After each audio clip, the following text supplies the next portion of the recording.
अस्सलाम वालेकुम नाज़रीन, उर्दू टीवी चैनल में खुश आमदीद। व्यूअर्स, जैसे कि आप जानते हैं कि इस संडे हम कहाँ के सच्चे थे कि एपिसोड नशर नहीं की गई, तो फिर नेक्स्ट एपिसोड की न्यू प्रोमो की जाने बढ़ते हैं। बिलाखिर जबरदस्ती की असफद ने महरीन से शादी कर ही ली, मगर उसे बिल्कुल भी अंदाजा नहीं था कि असफद उसके साथ क्या करेगा।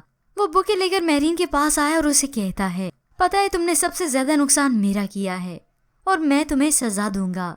मौत सजा थोड़ी ना है, जिंदगी सजा है। तुम क्या समझती थी कि अपनी मोहब्बत को पा लेने के बाद तुम खुश रहोगी और अपनी जिंदगी अपनी मर्जी से गुजारोगी। और फिर कुछ ही लम्हे के बाद वही बुके बेदर्दी के साथ फेंकते हुए कमरे से बाहर चला जाता है। महरीन तो असफद का आज ये रूप देखकर दंग थी।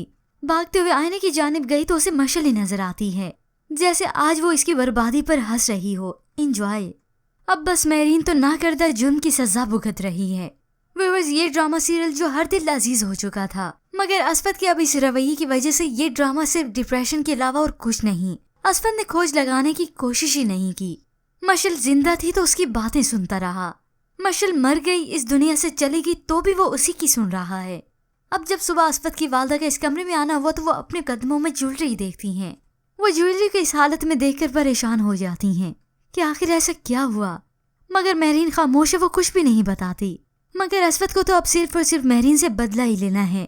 चलो देखते हैं नफरत पहले खत्म होती है या फिर ये रिश्ता। व्यूअर्स, अब तो असफद का कैरेक्टर बहुत ही नेगेटिव हो चुका है। हालांकि उसे तो महरीन पर यकीन करना चाहिए, या फिर अगर उस पर यकीन नहीं तो खुद खोज लगाता। महरीन के दोस्त अहबाब यूनिवर्सिटी से उसका पता करता कि आखिर ये महरीन कैसी है, पढ़ाई में कैसी और उसकी एक्टिविटीज क्या हैं। मगर असफद ने तो वही देखा जो मशल ने दिखाया, वही सुना जो मशल ने कहा। अब व्यूअर्स, असफद के मुतालिक आपकी क्या राय हैं? हमें अपनी कीमती राय का इजहार जरूर कीजिएगा। मजीद ड्रामा प्रोमो के लिए आप देखते रहिए उर्दू टीवी।